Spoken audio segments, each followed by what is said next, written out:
Dans son palais, tout s'écrie gloire. Dans son palais, tout s'écrie gloire. Parce qu'il est le roi des rois. Amen. Amen. Jean chapitre 6.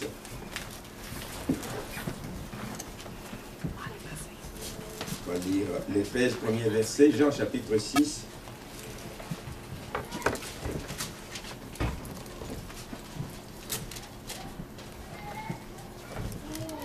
Alors, après cela, Jésus s'en alla de l'autre côté de la mer de Galilée, ou mer de Tibériade. Une grande foule le suivait parce qu'elle voyait les miracles qu'il opérait sur les malades. Jésus monta sur la montagne, et là il s'assit avec ses disciples. Or, la Pâque, la fête des Juifs, était proche. Ayant levé les yeux, et voyant qu'une grande foule venait à lui, Jésus dit à Philippe, « Où achèterons-nous des pains pour que ces gens aient à manger ?» Il disait cela pour l'éprouver, car il savait ce qu'il allait faire. Verset 7. Philippe lui répondit, « Les pains qu'on aurait pour 200 deniers ne suffiraient pas pour que chacun en reçoive un peu. » Un de ses disciples, André, frère de Simon-Pierre, lui dit, « Il y a ici un jeune garçon qui a 5 pains d'orge et 2 poissons. Mais qu'est-ce que cela pour tant de gens? » Jésus dit, « Faites-les asseoir. » Il y avait dans ce lieu beaucoup d'herbes. Ils s'assirent donc au nombre d'environ 5000 hommes. Jésus prit les pains, rendit grâce et les distribua à ceux qui étaient assis. Il leur donna de même des poissons, autant qu'ils en voulurent. Lorsqu'ils furent rassasiés, il dit à ses disciples, « Ramassez les morceaux qui restent, afin que rien ne se perde. » Ils les ramassèrent donc, et ils remplirent 12 paniers avec les morceaux qui restèrent des 5 pains d'orge, après que tous eurent mangé. Amen. Amen. Merci Seigneur pour ce moment combien précieux, où nous venons à tes pieds, nous aussi, pour recevoir des révélations, pour recevoir ta parole qui est une lampe à nos pieds, ta parole qui vient pour nous encourager, ta parole qui vient pour nous éclairer, nous illuminer, ta parole qui vient pour nous instruire et pour nous montrer le chemin à suivre. Seigneur, nous voulons te plaire toute notre vie. Nous voulons faire ta volonté toute notre vie. Mais Seigneur, nous savons qu'il y a des obstacles, nous savons qu'il y a des problèmes qui se dressent sur le parcours. C'est pour ça que nous crions constamment à toi, pour que tu viennes à notre secours, que tu viennes nous tenir par la main, afin que nous ne puissions pas abandonner, afin que nous ne soyons pas détournés de la bonne voie, afin que nous puissions réellement faire ce que tu veux que nous fassions.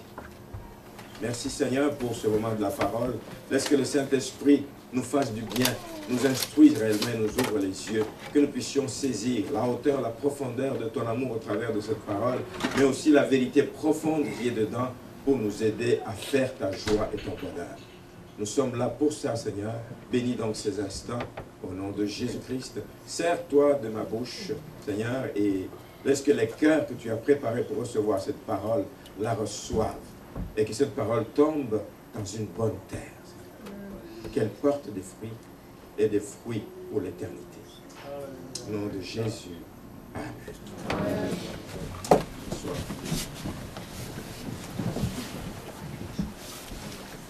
Ce matin, je vais un peu continuer dans le même sens que notre frère Roland a abondé le dimanche dernier, pour ceux qui étaient là. Il nous a parlé beaucoup de la foi. La foi sans laquelle personne ne peut plaire à Dieu. La foi qui doit être le nerf moteur, qui doit être vraiment le moteur de la vie d'un enfant de Dieu.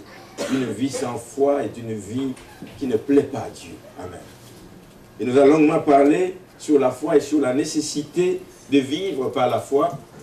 Il nous a parlé, il nous a exhorté à demander à Dieu d'augmenter notre foi. On en a besoin par les temps qui courent. Amen. On en a besoin par les temps qui courent, que Dieu vraiment augmente notre foi, afin que nous demeurions fermement ancrés dans sa parole, que nous demeurions attachés à ce qui lui plaît et ce qu'il attend de nous. Et Le Seigneur ne change pas. Il attend encore de nous que nous marchions par la foi, jusqu'à son retour. Marcher par la foi, marcher par la foi, c'est le désir de Dieu. Bien plus que ça. Marcher par la foi, mais la foi dont il veut que nous marchions, avec laquelle il veut que nous marchions, c'est une foi qui est accompagnée des œuvres. Sinon, comme Jacques le dit au verset 2, une foi sans les œuvres est une foi morte. Il n'y a personne qui veut vivre avec une foi, se contenter. J'ai une foi, j'ai la foi en Dieu, mais c'est une foi qui ne produit rien. Il faut que la foi produise des choses, des fruits, oui, qui réjouissent le cœur de Dieu, mais des fruits qui soient visibles au monde dans le monde dans lequel nous vivons. Que les gens voient, lui, il est différent de moi parce qu'il vit par la foi. Amen. Il y a quelque chose qui le soutient, il y a quelque chose qui le mène, il y a quelque chose qui conduit sa vie. Notre foi doit donc être concrète et doit être matérialisée à travers des gestes, à travers des actes que nous posons, mais aussi à travers des décisions que nous prenons. Il y a des décisions qui prennent du courage, qui exigent de nous du courage. Il y a des décisions qui ne sont pas faciles à prendre. Il y a des décisions que le Seigneur veut que nous prenions, mais que nous ne pouvons pas prendre si nous ne sommes pas animés par la foi en Dieu. Amen. Amen. Notre foi doit avoir des actes concrets, doit être accompagnée des décisions continuellement dans notre vie. Tu ne peux pas dire que j'ai la foi en l'an 2012 et puis pendant 3 ans, je n'ai plus de foi. La foi doit être continuelle dans la vie de l'enfant de Dieu parce que nous voulons lui plaire chaque jour et chaque instant dans notre vie. Amen. Et la foi accompagnée d'actions qui produit des héros, on la trouve dans Hébreux chapitre 11. Je ne vais pas le relire, mais je voudrais juste qu'on jette un coup d'œil dessus. Hébreux chapitre 11. On nous parle, le titre dans ma Bible, c'est on nous parle des héros de la foi. Ils sont devenus héros à cause de la foi. La foi en Dieu qui les animait a fait d'eux des héros. Aujourd'hui, on en parle et on en parlera pour toujours. Il y a une des personnes qui est citée là-dedans, c'est Abraham, vous connaissez, un homme de foi, un homme qui a accepté de quitter sa patrie. Ce n'est pas facile. Tu prospères dans un pays, Dieu t'appelle à quitter ton pays, à quitter ta famille, à tout laisser pour aller vers l'inconnu. Ça prend la foi, bien aimé. Ça prend la foi. Pas juste de dire oui j'y vais, mais j'y vais parce que j'y crois, j'y vais parce que je te connais, j'y vais parce que je t'aime, j'y vais parce que je sais que tu es fidèle à ce que tu dis, j'y vais parce que toi tu connais ce qui précède en avant. C'est ça qui doit nous conduire dans la foi. Abraham a marché par la foi parce qu'il connaissait son Dieu. Plus je m'assois auprès de toi, plus je te connais.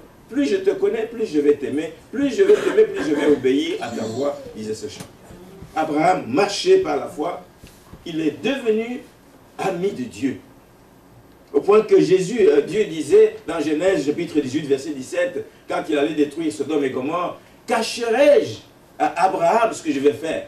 À un ami, tu ne caches pas des choses comme ça. À d'autres, tu peux cacher. Mais à un ami, tu vas faire quelque chose qui est grave, qui le touche de près ou de loin parce qu'il avait de la famille là-bas. Il avait son neveu Lot et sa famille qui était là. Il dit, est-ce que je vais vraiment frapper la ville de Sodome et de Gomorrhe sans avertir Abraham, alors que je l'aime, alors que je sais qu'il m'aime? Non, je ne le cacherai pas. Je voudrais que la foi que nous avons nous amène à devenir, comme Abraham, un ami de Dieu. Un ami de Dieu en qui il peut avoir confiance et dire, lui, je peux lui confier des choses. Quand il y a des choses mauvaises ou bonnes qui vont arriver, je cherche, Dieu cherche. Là, il parcourt toute la surface de la terre à la recherche des gens qui ont le cœur tout entier à lui, pour leur confier des choses, pour leur confier des messages à donner à l'humanité, pour annoncer des choses qui vont arriver. Il veut les annoncer à des gens qui sont fidèles, à des gens qui sont amis de Dieu. Les héros de la foi sont des amis de Dieu. Alléluia. Sarah, pareil. Il savait que Dieu était fidèle et il a cru qu'il pouvait avoir un enfant à un âge aussi avancé. Sarah fait partie des héros dont on parle. Moïse, un véritable héros, qui a pris la décision, c'est un gros risque, je ne sais pas si nous réalisons ce que c'est, un gros risque de quitter l'Égypte avec toute cette population, quitter le pays d'Égypte, alors qu'il savait combien Pharaon était puissant, avait une armée puissante. Mais il s'est attaché à quoi? Il s'est attaché au signe qu'il avait vu Dieu faire par lui et par d'autres personnes. Il a vu la main de Dieu, il a dit non. Lui qui a fait ça, lui qui a donné ce 10 plaies, lui qui a agi, tout ce qu'il me demandera, je le ferai. il a décidé de prendre le risque de quitter le pays d'Égypte avec ce peuple en prenant de gros risques, en sachant que Pharaon peut les suivre et Pharaon peut les anéantir. Mais il comptait sur Dieu. Un homme de foi est quelqu'un qui compte sur Dieu et qui sait que Dieu marche avec son peuple. Dieu marche avec ceux qui ont le cœur tout entier à lui. Il n'a pas eu peur de la colère de Pharaon. Maintenant, nous vivons dans un monde qui nous appelle à beaucoup de défis. Il y a beaucoup de défis qui se dressent devant nous en tant qu'enfants de Dieu. Et nous, en tant qu'Église, nous avons des défis importants durant l'année 2012.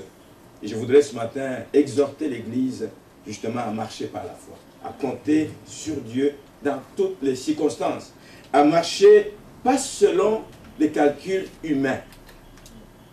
J'insiste là-dessus. Et c'est pour ça que j'ai intitulé le message « Sortez de vos limites ». Si vous n'avez pas la foi, vous n'allez pas sortir de vos limites. Vous allez toujours calculer. J'ai ça, donc je ne peux pas aller au-delà. Mais avec la foi, on va loin sans rien. On croit qu'on va avoir avant d'avoir vu. Amen. On va loin. Sortez de vos limites. Arrêtez des calculs sans fin. Arrêtez les calculs sans fin. Je me rappelle. Amen. Amen. Amen. Arrêtez. Arrêtez. Et sachez que Dieu est Dieu. Si vous êtes ami de Dieu, si vous le connaissez comme quelqu'un qui vous aime, comme quelqu'un qui garde d'abondantes provisions pour ses enfants, vous allez marcher par la foi. Amen. Vous allez marcher vers l'inconnu en ne sachant pas où mène le chemin. Vous allez marcher en vous disant, Seigneur, je sais que tu ne m'abandonneras pas, j'y vais. Les gens autour de vous disent, il est réellement fou. Oui, fou de Dieu. Amen. Fou de Dieu. Amen. C'est ça les hommes de foi. Fou de Dieu. Arrêtez les calculs. J'exhorte l'Église. Arrêtez les calculs. Arrêtez tout basé sur le raisonnement humain, sur l'intelligence humaine. Un homme qui marche par la foi, marche par la foi. Amen. Marche par la foi, non pas par des calculs, non pas par des raisonnements, parce que nos raisonnements sont limités. Sortons de nos limites, sortons de nos calculs, sortons de nos limites. Je ne suis pas en train de dire ce matin que ce n'est pas bon de raisonner. Je ne suis pas en train de dire ce matin que ce n'est pas bon d'être intelligent. Ah non, la connaissance est importante. Mon peuple périt faute de connaissance. Ce n'est pas juste connaissance de la parole de Dieu, faute de connaissance tout court. On a besoin de connaître ce qui se passe. On a besoin d'aller à l'école et d'apprendre. On a besoin de s'instruire. Les deux sont importants. Les deux sont utiles. Mais ils ne sont pas suffisants. Amen. Marcher par le raisonnement. Marcher par l'intelligence. Mais en sachant que là où mon intelligence s'arrête, tout n'est pas fini. Il y a une possibilité d'aller au-delà avec celui qui peut tout. Avec celui qui commande et la chose arrive, avec celui qui dit un mot et la chose s'accomplit. Les deux sont utiles, mais les deux ne sont pas suffisants pour un enfant de Dieu, pour quelqu'un qui veut marcher. Dieu veut que nous puissions réellement marcher par la foi, mais que nous puissions nous servir de notre raisonnement, de notre intelligence, mais que nous ne soyons pas limités. Alléluia. Car là où l'intelligence humaine est limitée, la foi entre en action. Là où tu dis, mes calculs ne me permettent plus d'aller au-delà. Je ne m'arrête pas, je ne laisse pas tomber les bras pour dire, et puis, Seigneur, je croyais que tu étais là, je croyais que tu étais dans mes calculs, je croyais que tu allais répondre. Non, là où ton intelligence s'arrête, tu dis, là je ne peux plus rien, c'est là que la foi entre en action. Mettez votre foi en action. Dites, Seigneur, je te connais. Seigneur, je t'ai vu à l'œuvre. Ayez des expériences avec Dieu pour pouvoir vous y référer. Moïse, tout à l'heure, j'ai parlé de Moïse qui est parti. Il est parti parce qu'il avait vu Dieu agir. Amen. Il avait vu la main de Dieu agir. Avez-vous des expériences sur lesquelles vous allez vous baser? Ou vous allez toujours vous baser sur des expériences des autres? Ce n'est pas mauvais. On peut se baser sur... Si Dieu, tu as fait ça dans la vie de Denise, si tu as fait ça dans la vie de Danny, si tu as fait ça dans la vie de M. Paquet, tu peux le faire dans ma vie. Parce que lui aussi est ton fils comme je le suis. Elle aussi est ta fille comme je suis ton fils. Se baser sur des expériences personnelles ou sur des expériences des autres. C'est mieux d'ailleurs de se baser sur des expériences à soi. C'est pour ça qu'il faut toujours les renouveler. Seigneur, je veux faire une nouvelle expérience avec toi. Parce que je vais m'y référer. Parce que je vais m'y accrocher. Ça va me rappeler quand je serai en difficulté, quand l'ennemi va vouloir me tordre les bras, quand l'ennemi va vouloir m'enfoncer. Je vais me rappeler, oh, tu étais là, Seigneur, quand une situation similaire est arrivée. Tu n'as pas changé. Nous venons de le chanter. Il est là, le Dieu éternel. Amen. Dont la puissance ne diminue pas selon la gravité de notre problème, dont la puissance ne diminue pas selon la gravité de la situation que nous vivons, mais la puissance dépasse tout entendement, toute intelligence. Amen. Marchons par la foi. Nous avons dit qu'une vie de foi, c'est ce qui plaît à Dieu, mais n'oublions pas qu'il y a quelqu'un qui va la combattre. Si l'ennemi sait que la vie de foi, c'est ça qui plaît à Dieu, mais il va tout faire pour mettre des barrières pour que cette foi n'entre pas en action. Et il y a des obstacles que l'ennemi amène dans la vie des enfants de Dieu. Un des obstacles qu'on connaît, c'est le fait que nous voulons toujours expérimenter des choses avant de croire. Vous connaissez l'histoire de Thomas. Jésus est apparu à ses disciples. Thomas n'était pas là, je ne sais pas où il était parti. Mais à son retour, on dit, on l'a vu, il était avec nous ici. Pour me raconter des blagues. Mais non, moi, tant que je n'ai pas mis ma main dans son côté, je ne croirai pas. Ça, c'est l'ennemi. C'est l'œuvre de l'ennemi qui nous pousse toujours à expérimenter des choses avant de croire. Or, ce qui plaît à Dieu, c'est de croire avant d'avoir vu. Il l'a dit d'ailleurs à Thomas, il dit, heureux ceux qui n'ont pas vu et qui ont cru. Jean chapitre 20, verset 25. Heureux ceux qui n'ont pas vu, mais qui ont cru. Mon exhortation ce matin, c'est que nous soyons cette église, des gens qui croyons, sans nécessairement avoir vu. Nous n'avons pas besoin d'expérimenter des choses, d'expérimenter une chose pour croire qu'elle est vraie. Mais nous disons, puisque tu le dis Seigneur, tu es capable de le faire et tu le feras. Et moi j'y crois, point. Amen. Amen. Le besoin d'expérimenter, l'ennemi va l'amener de plus en plus dans la vie des enfants de Dieu. Nous voulons être plutôt des chrétiens qui croyons à la parole d'un couvert à l'autre. Ce qui est dit là-dedans est la vérité, et c'est une vérité qui ne peut faillir, donc j'y crois, point, à la ligne. Un obstacle auquel nous devons faire attention. L'autre que vous connaissez, et que l'ennemi utilise, encore ce matin, il utilisait ça pour certaines personnes, la peur. L'arme privilégiée que l'ennemi va utiliser. As-tu vu ton compte en banque? As-tu vu comment tes dettes montent? As-tu vu que si ça continue comme ça, on va te saisir la maison? As-tu vu la peur, les doutes, c'est l'arme que l'ennemi va utiliser, va privilégier. Cette arme, quand il l'utilise, évidemment, fait que nous détournons à ce moment-là nos regards de Dieu. La pression devient forte. La peur est tellement forte en nous que nous détournons les regards de Dieu. Nous commençons à chercher des solutions palliatives, à gauche, à droite. Nous voulons à ce moment-là aider Dieu. Dieu a dit qu'il te donnera ça. Crois et attends. Alléluia. Crois et attends. Ne commence pas comme Saül. Dieu l'avait, oui, Dieu l'avait élevé, roi. Dieu l'avait placé comme roi. Dieu a dit, mon regard sera sur toi. Mais quand il s'est retrouvé en face des Philistins, il a dit, mais est-ce qu'il y a une femme ici qui devine, qui parle aux esprits, qui parle aux morts? Est-ce qu'il y a une femme qu'on peut consulter pour savoir si nous allons vaincre les Philistins? Quand la pression est forte, quand la peur est forte, on commence à chercher, à faire des choses. Lui-même, le roi Saül, avait interdit sur tout le territoire que personne n'allait consulter les morts. Mais quand la pression est forte dans sa vie, il est le premier à recourir. Allez me chercher une femme qui consulte les morts pour que je puisse. Attachons-nous à Dieu. La peur ne doit pas nous arrêter. Amen. Il y a bien d'autres choses, je ne vais pas m'attarder là-dessus, mais je voudrais qu'on revienne sur le texte pour voir la leçon qui est là-dedans. Nous avons aussi le cas de ce chef de la synagogue, Jairus, qui vient, qui apprend que Jésus est de passage quelque part, qui vient, qui tombe à ses pieds, qui dit « Ma petite fille est en train de mourir, fais quelque chose pour moi. » Mais la pression des gens, Jésus est en train d'avancer pour répondre à l'appel de cet homme, mais les gens viennent, chacun vient avec son problème. Ça commence à retarder Jésus. Ça commence à le retarder sur la route, au point que des gens viennent de la maison de Jairus et viennent lui dire, mais tu perds ton temps, arrête d'importuner, c'est ce que dit la Bible. C'est ce que dit la Bible. Arrête d'importuner le maître. Arrête de l'importuner, ta fille est déjà morte. Tu peux te dire, bah, tu commences à condamner Jésus.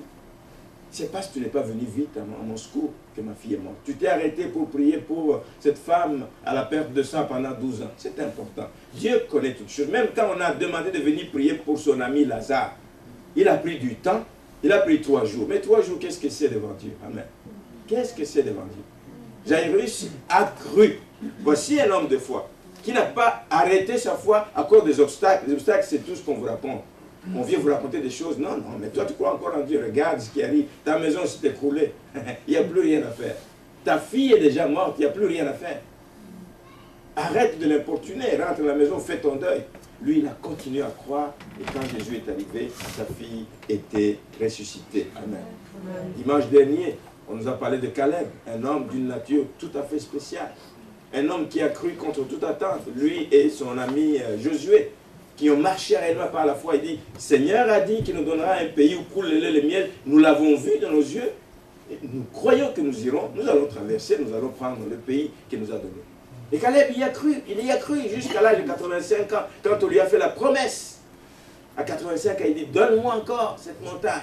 Donne-moi encore cette montagne. Est-ce qu'il ne savait pas qu'il n'était pas hébreu, il était kénisien, donc pas originaire de là. Il dit, mais la montagne qu'il est en train de demander, c'est une montagne où on avait enterré tous les patriarches d'Égypte. Pensez-vous que les Hébreux, le peuple d'Israël, allaient accepter qu'un étranger vienne prendre place là où on a enterré tout leur...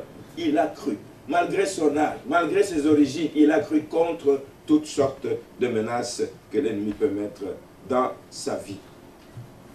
Je voudrais qu'on revienne à ce texte de ce matin.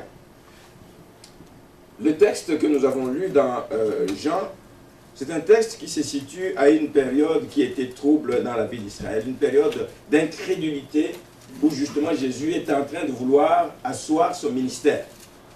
Alors il fait des signes, beaucoup de signes et beaucoup de miracles pour asseoir son ministère. Malheureusement, ça a coïncidé justement avec une période où on venait de tuer Jean-Baptiste. Et c'est là que Jésus, au début de ce chapitre, dit « Après cela, Jésus s'en alla de l'autre côté de la mer de Galilée ou de la mer de Tibériade. » Quand vous lisez le même passage, c'est d'ailleurs le seul passage qui se retrouve dans les 4 évangiles. C'est ce qui fait qu'il est particulier. Donc, quand il leur a dit d'aller de l'autre côté, c'est parce qu'il venait d'apprendre qu'un des leurs venait d'être décapité. Il leur dit, allez de l'autre côté, allez prendre un temps de repos. Mais qu'on montre que dans l'œuvre du Seigneur, il n'y a vraiment pas de repos. Allons de l'autre côté, mais ils arrivent là, ils trouvent qu'une foule les attendait. Une foule qui accourait parce qu'ils avaient appris que Jésus faisait des signes et des miracles. Mais Jésus les invite, venez de l'autre côté, peut-être qu'on va avoir un temps de répit, un temps de faire aussi le deuil d'un ami, d'un confrère qu'on vient de tuer, qu'on vient de décapiter. Venez un peu baisser la pression. Mais c'est impossible parce qu'une foule les suivit. Et quand vous lisez le même passage dans l'évangile de Marc au chapitre 6, vous voyez comment Jésus dit, venez, vous allez vous reposer avec moi un peu. Mais ça n'a pas été possible parce que justement, les gens étaient nombreux, ils avaient des besoins. Et Jésus ne recule pas. Lorsqu'il y a un besoin, il préfère perdre, si tu veux, ce qu'il a besoin comme temps pour se reposer. Les disciples, de même. Mais voyez-vous, la réaction des disciples, c'est quoi? Il dit, quand ils ont vu la foule, ils ont dit, mais Seigneur, renvoie-les. Renvoie-les, il se fait tard. C'est déjà le soir. Mais ils ont faim, ils sont fatigués, mais qui rentrent chez eux pour chercher à manger parce qu'ici, nous n'avons rien à leur donner à manger. Jésus les met au défi, il dit, donnez-leur vous-même à manger. Il les responsabilise, donnez-leur vous-même à manger. C'est un message que j'aime apporter justement parce que lorsque l'Église veut se débiner de ses responsabilités, le Seigneur nous répète toujours la même chose. Donnez-leur vous-même à manger. Réglez vous-même les problèmes qu'ils ont. Vous avez tout. Vous avez du Saint-Esprit, vous avez Jésus-Christ qui vous avez le pouvoir de marcher sur les scorpions, toutes les puissances des ténèbres. Servez-vous de ce que le Seigneur vous a donné pour faire du bien à ces gens. Voici encore des gens qui faisaient des calculs. Dans leurs calculs à ces gens, c'était une équation impossible à résoudre. C'était une équation impossible à résoudre parce qu'il dit, mais 5000 hommes, dans d'autres versions on dit que c'est des hommes. Si on parle des hommes, on n'a pas compté les femmes et les enfants. La foule était peut-être estimée, je ne sais pas, 12 000 ou 20 000 selon les commentaires. Mais on parle de 5000 hommes. C'est des gens qui font des calculs, ils disent, mais écoutez, même si on avait quelque chose à manger qu'on avait prévu pour nous, les 12, des choses comme ça, mais comment est-ce qu'on peut partager ça? Homme de peu de foi. Il venait de voir Jésus accomplir des miracles. Il venait de voir Jésus guérir les morts. Il venait de voir Jésus marcher sur les eaux. Il venait de voir Jésus faire toutes sortes de miracles. S'il est capable de ressusciter un mort, est-il capable de donner à manger à une foule comme ça? Non. Homme de peu de foi, parce que c'est des hommes qui calculent avec leur intelligence. C'était une équation difficile à résoudre avec le raisonnement humain. Humainement parlant, c'était impossible de régler. Et nous allons voir dans ce texte deux réactions que deux de ses disciples ont eues. Nous voyons au verset 5 d'abord. Ayant levé les yeux et voyant qu'une foule venait à lui, Jésus dit à Philippe, où achèterons-nous des pains pour que ces gens aient à manger? La Bible précise au verset 6 qu'il disait cela pour l'éprouver, car il savait ce qu'il allait faire. Dieu veut nous éprouver aussi pour voir si notre foi est ferme en lui. Dieu veut nous éprouver aussi pour voir si nous marchons par la foi. Dieu veut nous éprouver aussi pour voir est-ce que nous le connaissons comme il est, capable, puissant, en mesure de donner aux foules, créées à partir de rien, parce qu'il est le Créateur. Amen. Il dit, où achèterons-nous des pains pour que ces gens aient à manger? Et là, nous voyons tout de suite la réaction d'un homme dont le cerveau tourne, je ne sais pas à combien de vitesse, là. Et tout de suite, il n'a même pas pris le temps de réfléchir. Il dit, mais voyons, qu'est-ce qu'on peut faire? Non, non. Dans ses calculs, directement, quand il avait vu les 5000 personnes, il dit, mais c'est impossible. C'est impossible. Dans le calcul, il dit, c'est impossible. La réponse de Philippe, il dit, non Seigneur, est-ce que tu réalises ce que tu dis? Même si, supposons, je suis natif de la région, même si c'est vrai qu'on peut aller acheter du pain, qu'il y ait une boulangerie dans un coin comme Tibériade, au-delà de la mer de Tibériade, Béthanie. Même si c'est vrai que je peux aller acheter du pain dans une boulangerie, mais c'est une boulangerie de quartier. Je ne peux pas nourrir, avoir du stock de pain pour 5000 personnes et plus. C'est impossible. Réfléchis un peu, maître. Réfléchis un peu, Seigneur. Tu me demandes quoi? Tu me demandes l'impossible. Même s'il y avait un dépanneur, il n'y en avait peut-être pas à l'époque, même s'il y avait un dépanneur, on n'aurait jamais assez pour donner à manger à toutes ces personnes.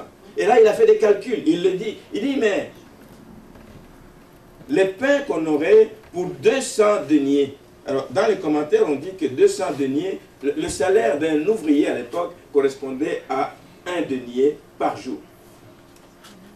Par mois. Ils le disent là-bas. Alors, une journée de travail. Donc, 200 deniers équivalait à 8 mois de salaire.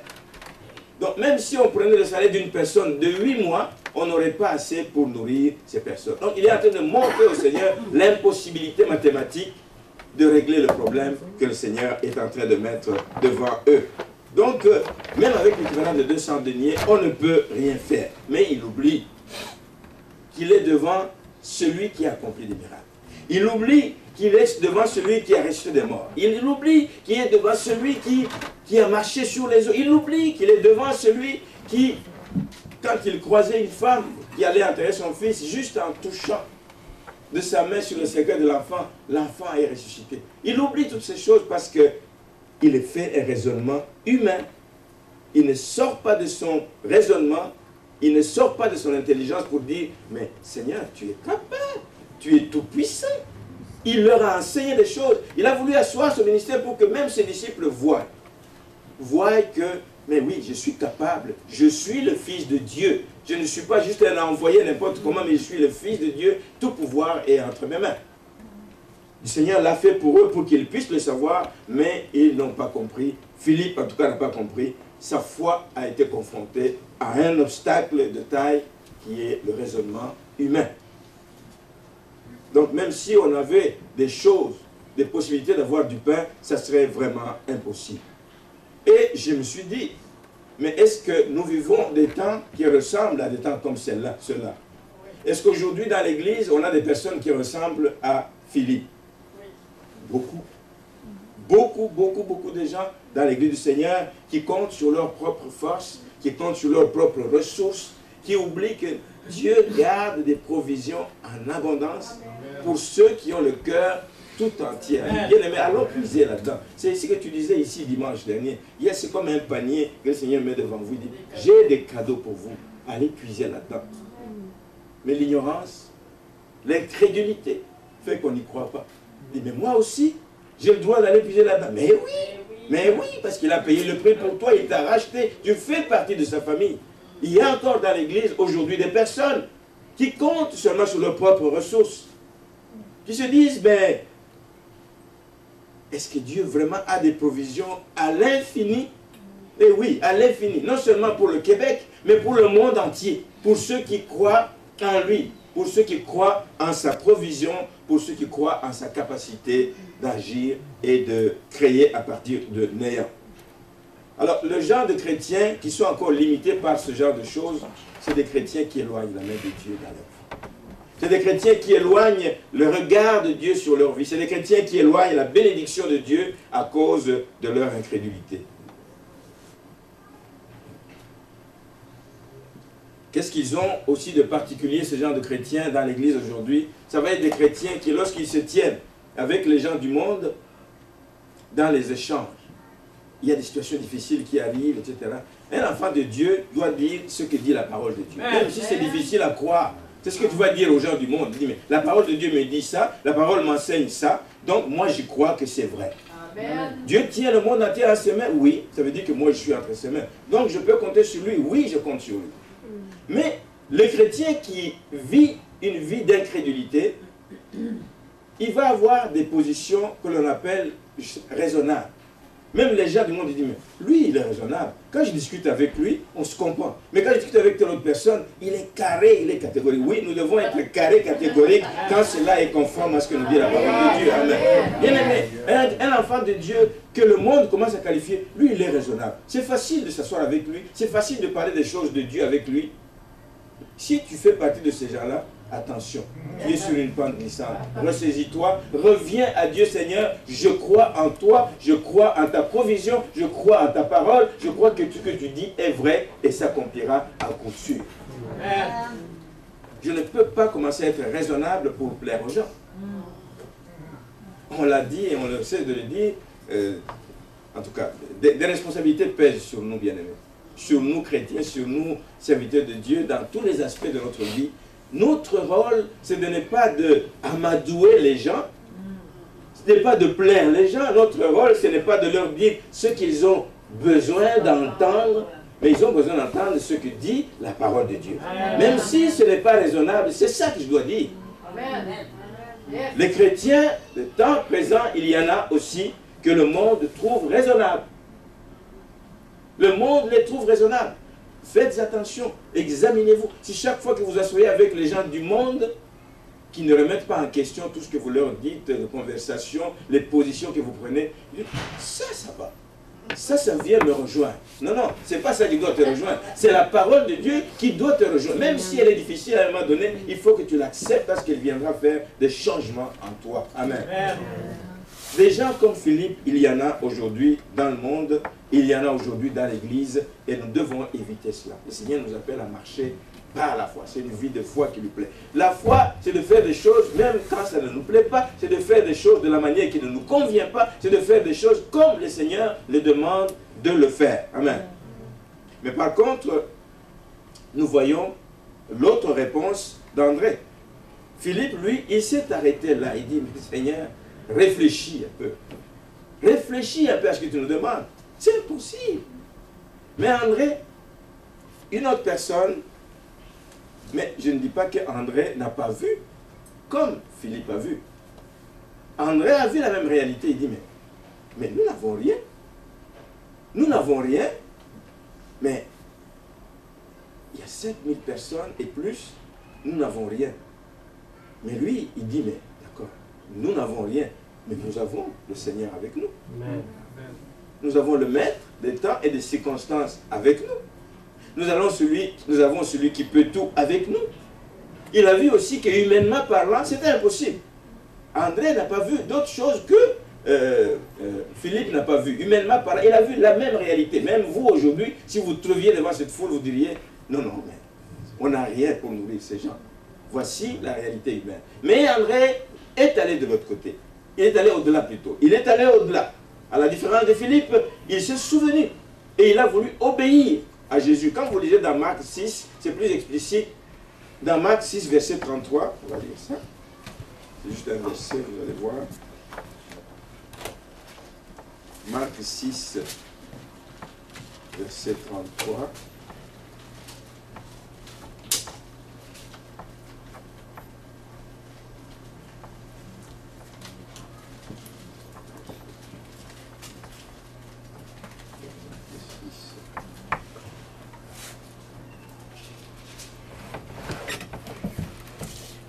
Voilà, ici. Ben, je vais lire plutôt à partir plus bas que 33. Au verset 36, c'est ce que je vous disais. Renvoie-les afin qu'ils aillent dans les campagnes et dans les villages des environs pour s'acheter de quoi manger. Jésus leur répondit, donnez-leur vous-même à manger. Mais ils lui dirent, irions-nous acheter des pains pour 200 deniers et leur donnerions-nous à manger? Et il leur dit, combien avez-vous de pain? Allez voir. Allez voir. Et qui s'est levé pour aller voir? C'est André. Allez voir. Philippe a dit, mais allez voir quoi? On ne trouvera rien pour nourrir ces personnes. André dit, je vais voir. Il est allé parce qu'il a eu la foi qu'on va trouver quelque chose. Il connaissait, c'est comme un bon berger qui connaît son troupeau. Il connaissait un jeune homme là-dedans qui avait 5 pains et 2 poissons. Allez voir. Mais il est revenu avec ce qu'il a trouvé. C'est ce que le Seigneur attend de nous. Venez à moi avec ce que vous avez. Venez à moi, présentez-moi ce que vous avez et vous allez réaliser réellement combien je suis capable de multiplier. Donc il est revenu parce qu'il a fait un acte de foi. Allez voir, il ne s'est pas arrêté à son raisonnement. Il dit, mais allez voir quoi? On ne trouvera rien assez pour nourrir ces gens. Mais allez voir. Et il est revenu et il a amené ce qu'il a trouvé. Il a amené ce qu'il a trouvé et il a amené ça au Seigneur. Sa foi, lui, était basée sur tout ce qu'il avait entendu. Je viens de vous le dire. Il avait entendu des miracles qui ont été faits par leurs aïeux, par les Moïse, par tous les autres, par le Élie qui a fermé la pluie pendant 3 ans. Il avait entendu toutes ces choses. Il avait entendu toutes les expériences. Se baser sur les expériences des autres, ça peut nous aider aussi. Si lui, qui était un homme comme nous, a prié Dieu et que pour que la pluie s'arrête et que la pluie s'est arrêtée, moi aussi, je suis disciple de Jésus-Christ. Je peux amener le peu que j'ai trouvé. Je sais qu'il est capable de multiplier. La foi vient de ce qu'on entend. Et ce qu'on entend vient de la parole de Dieu. Ici, la parole de Dieu, c'est allez voir. Obéissez, levez-vous, allez voir et le Seigneur va se glorifier. Amen. Ici, la réponse d'André relève d'une autre catégorie de chrétiens. C'est des chrétiens qui marchent par la foi. C'est des chrétiens qui remettent leurs impossibilités entre les mains du Seigneur.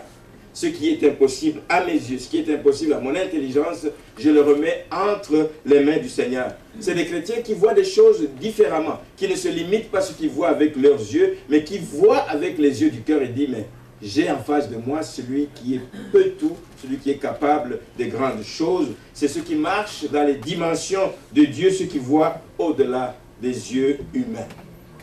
2 types de chrétiens, 2 types d'écoles qui se dressent devant nous. Dans quelle école allons-nous marcher en tant qu'Église? Dans quelle école voulons-nous marcher en tant qu'Église en l'an 2012? Nous voulons marcher dans l'école d'André, qui est l'école de la foi, qui ne ferme pas les yeux aux réalités qui nous entourent. Nous ne devons pas être de ces chrétiens qui nient les réalités qui nous entourent. Quelqu'un est pauvre, il est pauvre. Quelqu'un est malade, je ne vais pas dire au nom de Jésus, tu n'es pas malade, tu es guéri. Non, il est malade, mais je crois que le Seigneur est capable de le guérir. Amen. On l'entend souvent des chrétiens. Non, non, non, non, il n'est pas malade. Non, non, non, non, le Seigneur l'a déjà guéri. Non. Okay. Non.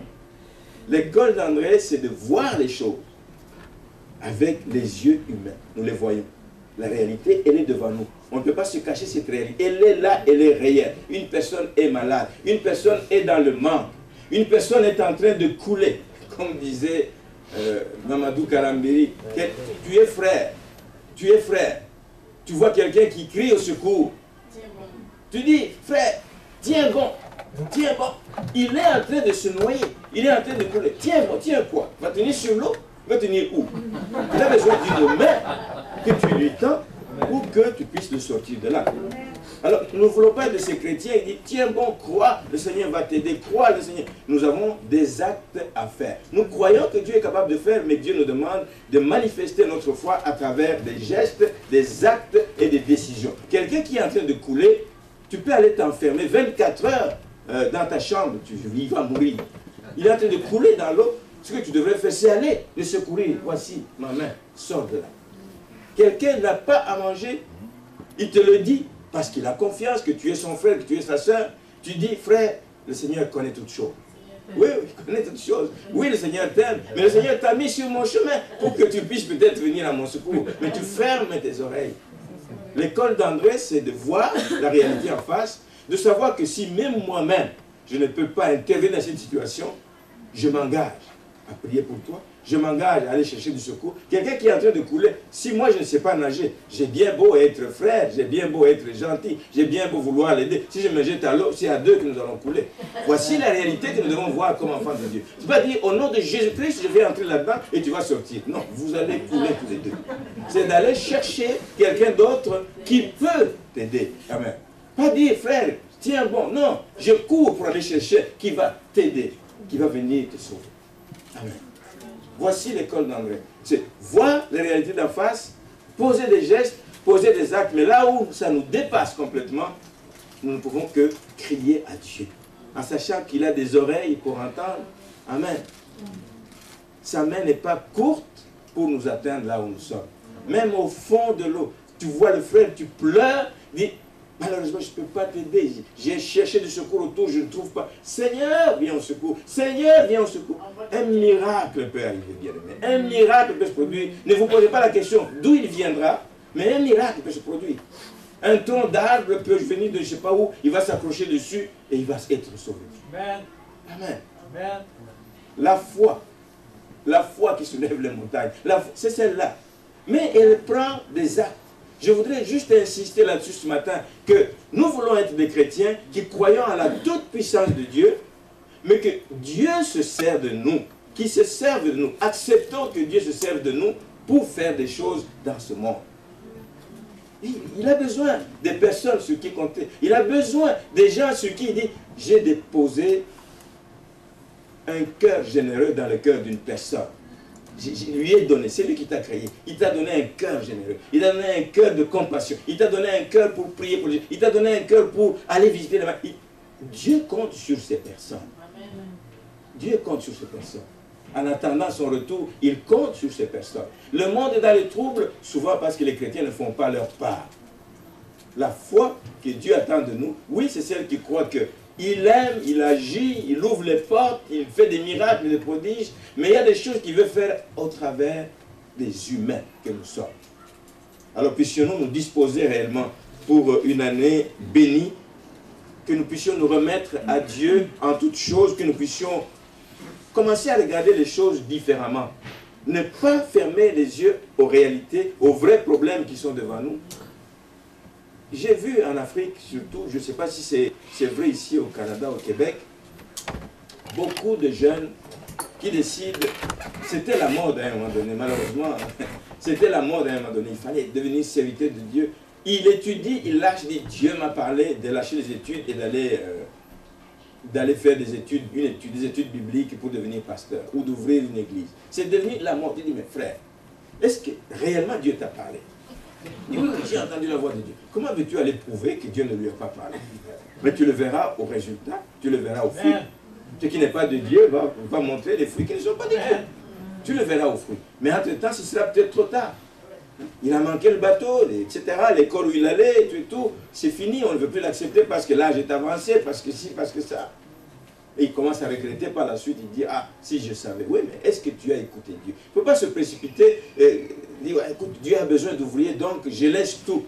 Je vais. Non, rassurez-vous, prenez le temps devant Dieu. Ne vous précipitez pas dans des choses, prenez le temps devant Dieu. Seigneur, donne-nous des confirmations. Donne-nous des confirmations et nous allons voir ça. Donc pour une année 2012, que nous voulons une année réussie, une année productive, j'invite l'Église à changer un calcul. J'invite l'Église à sortir des limites. J'invite l'Église à marcher dans la pensée d'André, qui est une pensée de foi, mais qui ne nous enlève pas le caractère humain que nous avons. Nous voyons d'abord les choses, nous les saisissons, ensuite, en criant à Dieu lorsque ça dépasse toute limite. Amen. Et puis, nous devons savoir que l'année ici va avoir des moments où des défis, des oppositions, des épreuves, des interrogations vont arriver, mais que nous ne puissions pas nous arrêter là-dessus à cause des problèmes. Ça ne marche pas. Non. Prions le Seigneur, il écoute et il exauce et il va nous donner son éclairage pour dire que vous êtes dans la bonne voie ou vous n'êtes pas dans la bonne voie. Mais Dieu attend de nous rien d'autre qu'une foi qui est accompagnée d'action. C'est le message d'aujourd'hui. Sortons des limites et commençons à agir. N'agissons pas comme si nous étions seuls, agissons parce que nous obéissons, comme André a obéi. Allez voir. Seigneur, je sors, je vais voir. Je vais voir. Là où tu m'envoies. Pourquoi tu m'envoies là-bas? Je vais voir. Parce que j'obéis, le Seigneur sera avec moi. Amen. Et si nous voulons faire des actions dans l'Église qui sont conformes à la volonté de Dieu, le Seigneur va nous précéder et il va nous accompagner. Il attend de nous, bien-aimés, une foi qui est accompagnée d'action. Gardons-nous surtout d'être négatifs. Hier, j'étais quelque part, j'écoutais une femme qui confessait publiquement et dit, je ne sais pas si vous avez déjà vu une personne aussi négative que moi. Pendant des années, on m'a parlé de faire ci, de faire ça. Je n'ai jamais voulu écouter. Mais 20 ans après, ou 25 ans après, je réalise que j'ai perdu tout mon temps. Ne soyons pas des chrétiens négatifs, soyons des chrétiens positifs. Qui savons qu'avec Dieu, nous ferons des exploits. Qui savons qu'avec Dieu, il va ouvrir des portes qui nous paraissent fermées. Soyons des chrétiens positifs. Et évitons de détruire notre foi. Évitons de détruire notre foi avec des paroles qui sont déplacées. Évitons de chercher des solutions et de mettre Dieu en dehors de la solution. Que même si nous voulons faire un geste par nous-mêmes, faisons-le avec la bénédiction de Dieu. Demandons que Dieu nous accompagne dans ce que nous voulons faire. Demandons que Dieu nous précède et nous donne des confirmations dans ce que nous voulons faire. Évitons donc de mettre Dieu en dehors de toute solution que nous allons adopter. Que le Seigneur soit dedans, fasse partie de la solution que nous allons adopter. Et n'attendons pas que Dieu fasse tout pour nous. N'attendons pas que Dieu fasse tout pour nous. Le miracle qui s'est accompli, c'est Jésus qui l'a fait, mais il l'a fait sur base de ce qu'on lui a apporté. Il savait ce qu'il allait faire, mais il a voulu voir un acte de foi de la part de ces personnes. Ils ont dit, nous avons 5 pains, 2 poissons. 5 pains, 2 poissons. Même si ça paraît rien à nos yeux, c'est ça que nous avons et nous te l'apportons. Donc, que Dieu fasse partie de la solution. N'attendons pas qu'il fasse tout. Commençons par apporter quelque chose. Mais n'oublions pas aussi que nous-mêmes, je l'ai dit, nous sommes partie de la solution. Dieu a sa part à faire, nous avons la nôtre à faire. Si nous négligeons la nôtre, il ne fera pas la sienne. Amen. Amen. Si nous négligeons la sienne, la nôtre ne portera pas de fruits.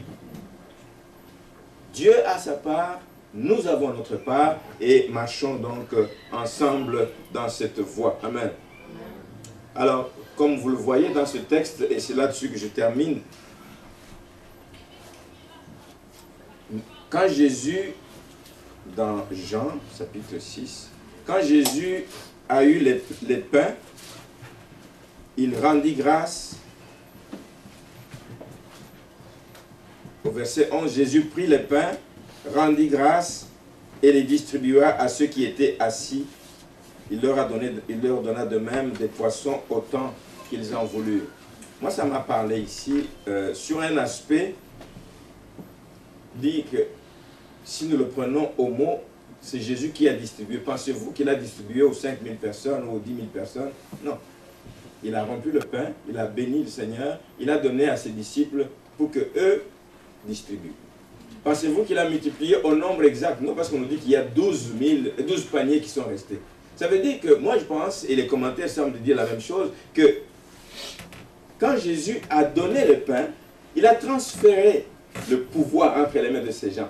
multiplier. Chaque fois qu'ils vont prendre le pain, qu'ils coupent des morceaux, chaque fois, ça va se multiplier. Chaque fois, ça va... Ils ont fait partie de la solution. Nous faisons partie des miracles que Dieu accomplit. Amen. Mais il faut que nous puissions nous mettre à l'action. Donc, mets ta main à la pâte et le Seigneur va agir. Le Seigneur va multiplier des choses à travers toi. Tu ne vas pas dire que c'est toi qui as fait le miracle. C'est lui qui a fait le miracle. Mais il transfère, en leur disant, allez distribuer aux gens, il transfère le pouvoir entre les mains de ces gens. Chaque fois qu'il rompait, ça se multiplie. Ça ne finissait plus, ça ne finissait plus, ça ne finissait plus.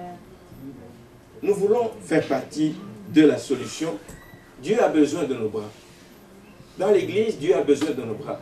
Dieu a besoin de ta poche. Dieu a besoin de ton temps. Dieu a besoin de tes talents. Dieu a besoin de ton énergie. Dieu a besoin de ta voix. Dieu a besoin de ton savoir-faire. Dieu a besoin du temps que tu passes dans la lecture de la parole de Dieu pour venir exhorter. Dieu a besoin de toutes les qualifications que tu as pour faire avancer ton œuvre. La multiplication a continué parce que les disciples ont continué à rompre le pain et à distribuer le pain. Et que nous puissions nous aussi faire partie de ce miracle que Dieu veut faire à l'Assomption. Que nous puissions faire partie de ce miracle que Dieu veut faire au Québec, dans nos familles, et peu partout, car le monde a besoin de voir que Dieu agit encore. Amen. Le monde a besoin de le voir. On va pas, les gens ne croient pas que les gens qui ne connaissent pas le Seigneur ne croient pas que tout ce qui est là-dedans était vrai. C'est des histoires qu'on a racontées. Donc ils ont besoin de voir des choses aujourd'hui. Ils ont besoin de voir des choses aujourd'hui. Faisons partie de cette solution. Que les gens voient qu'à travers l'église de l'Assomption, il y a eu une multiplication. Quand l'église prie, que des malades guérissent. Alléluia. Quand l'église se lève, sorte, que des gens soient consolés. Quand l'église se lève, va visiter des gens, que les gens disent, waouh, il y a des personnes qui ont un bon cœur dans ce coin de rue, dans ce coin de la ville, il y a des personnes. Le monde doit dire que nous avons quelque chose de différent. Que nous avons quelque chose de plus à leur donner. Que nous avons quelque chose que le Seigneur a déposé à nous, qu'eux n'ont pas. C'est ça qui va faire qu'ils vont aussi aspirer à avoir la même chose. Bien aimé, ce n'est pas juste en multipliant des versets autour des gens. Des gestes, des actes de compassion, des actes, des manifestations de notre amour. Voilà ce qui va parler au cœur des gens. Amen. Et quand tu as acquis le cœur de ces personnes, quand tu as acquis la confiance, ils vont te demander, mais comment toi tu fais? Bien aimé, la porte est ouverte pour commencer à évangéliser. La porte est ouverte pour le bien. Écoute, mon frère, ma soeur, je suis arrivé à ce niveau parce qu'un jour, quelque chose a changé dans ma vie. J'ai donné ma vie au Seigneur. Il a pris ma vie entre ses mains. Il veut en faire quelque chose de, je ne sais pas quoi, mais quelque chose de grand, quelque chose de spécial. Il t'aime. Il veut faire la même chose pour toi. Veux-tu le suivre? Veux-tu t'abandonner à lui? Si vous le faites comme ça, bien aimé, mais il va falloir approcher d'abord ces personnes. Et il faut trouver un moyen de les approcher. C'est de les rencontrer dans leurs besoins. Une personne seule, une personne triste, une personne qui est en difficulté, une personne qui ne sait pas où mettre la tête. Allez vers ces personnes. Allons vers ces personnes. Voici le mouvement que j'invite l'Église à créer à partir de maintenant.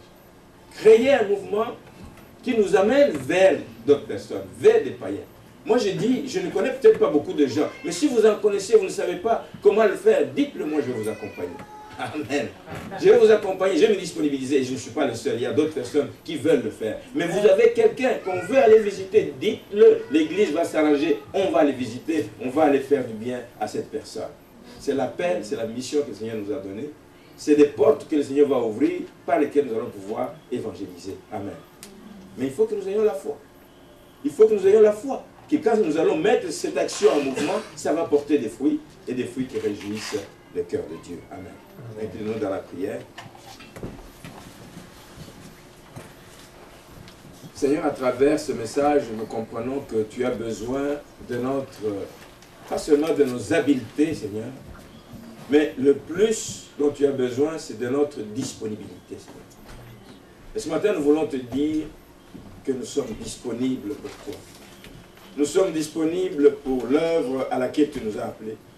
Nous sommes disponibles pour faire partie de la solution dans ce monde plein de problèmes. Nous sommes disponibles pour marcher et cheminer pas à pas avec toi vers ceux qui ne te connaissent pas. Nous sommes disponibles, Seigneur, et nous prenons l'engagement de ne pas nous limiter par des calculs, de ne pas nous limiter par nos capacités, de ne pas nous limiter par, Seigneur, des choses et les obstacles que l'ennemi vient mettre sur notre parcours. Alléluia. Mais ce matin, Seigneur, nous voulons dire, nous allons nous tenir debout et marcher par la foi, Seigneur. Parce que c'est ça que tu agrées, et nous savons qu'en retour, tu vas jeter un regard favorable sur nous, sur cette année 2012, que nous voulons être une année de productivité, que nous voulons être une année, Seigneur, où nous allons voir des retombées positives dans l'Église et dans la vie de plusieurs personnes qui se meurent dans l'ignorance. Seigneur, si tu t'es révélé à nous, si tu nous as envoyé ta parole, c'est pour qu'elle nous ouvre les yeux, c'est pour qu'elle nous éclaire, c'est pour qu'elle nous montre les chemins à suivre. Alors fais que cette parole qui tombe, Seigneur, dans nos cœurs ce matin, puisse non seulement tomber sur, qu'elle ne puisse pas tomber sur une terre qui n'est pas fertile, mais qu'elle tombe sur une terre, Seigneur, que tu vas arroser. Et que tout cela germe, que tout cela porte des fruits, et que nous puissions voir ces fruits. Et que le monde autour de nous puisse voir des fruits, puisse savoir qu'il y a à l'Assomption, qu'il y a à l'Église, la source de vivre, des personnes qui marchent avec le Seigneur, Amen. Et qui marchent Alléluia. Par la foi, qui ne regardent pas à leur capacité, qui ne regardent pas des limitations que l'ennemi peut mettre devant eux, mais qui marchent par la foi, Seigneur. Merci pour ce beau matin que tu nous accordes. Merci pour ta fidélité envers nous. Merci pour la grâce que nous avons d'entendre ces choses. Car plusieurs ne savent pas, ne connaissent pas ces réalités, mais merci parce que tu nous révèles ces choses dans ton amour. Alors bénis cette semaine qui est devant nous. Bénis-la à tous égards, spirituellement, matériellement. Bénis-la, Seigneur, en faisant que cette parole nous réveille, Seigneur. Là où nos mains sont languissantes, Seigneur, là où nos pieds chancellent, là où nous nous disons que nous ne sommes pas capables, que ce matin, nous puissions prendre la résolution qu'avec toi, nous sommes capables, qu'avec toi, nous ferons des exploits, qu'avec toi, nous irons de l'avant, qu'avec toi, nous ferons ce que nous n'avons jamais pu faire auparavant, parce que tu le dis, et parce que tu règnes, et parce que tu le veux, Seigneur. Alors bénis chacun d'entre nous au moment où nous quittons ce lieu. Laisse que le restant de la journée, Seigneur, soit béni à tous égards. Seigneur, éclaire-nous durant les jours de la semaine, de lundi à samedi, jour après jour. Nous voulons entendre ta douce voix, afin que nous ne puissions pas faire des choses selon notre propre volonté, mais que nous puissions faire ce que tu attends de nous. Parle-nous, Seigneur, parce que tu es un Dieu qui parle. Éclaire-nous parce que tu es un Dieu qui nous éclaire. Fais-nous du bien au-delà, Seigneur, de notre imagination. Et que la paix du Seigneur, qui surpasse toute intelligence, nous accompagne tout au long de cette semaine. Dans le nom de Jésus. Amen. Amen.